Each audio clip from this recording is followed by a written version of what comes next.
আমাদের প্রত্যেকটা মানুষের জীবনে খারাপ এবং ভালো ব্যক্তি আসেই। আমারও আছে, আপনারও আছে। কিন্তু সেই সমস্ত খারাপ ব্যক্তিদের থেকে আমরা সবসময় বেরিয়ে আসতে পারি না। কিন্তু এই খারাপ ব্যক্তিগুলোর থেকে আমরা তো অনেক কিছু শিক্ষা পাই।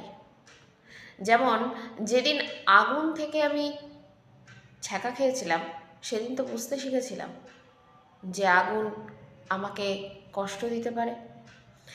সেদিন থেকে আমি শিখেছি যে আগুনকে কিভাবে নিয়ন্ত্রণে রাখতে হয়, মানে কখনো অন্ধকার দূর করার জন্য, অথবা কখন খাবার তৈরির জন্য কিভাবে ব্যবহার করতে হয়।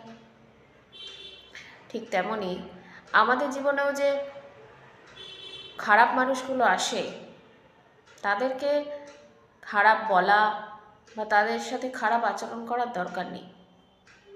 তাদের থেকে আমরা যে শিক্ষাটা পেলাম সেইটা বেশি দরকার, এবং সেটাকে এড়িয়ে দিয়ে সামনের দিকে এগিয়ে চলাই সবথেকে বুদ্ধিমানের কাজ।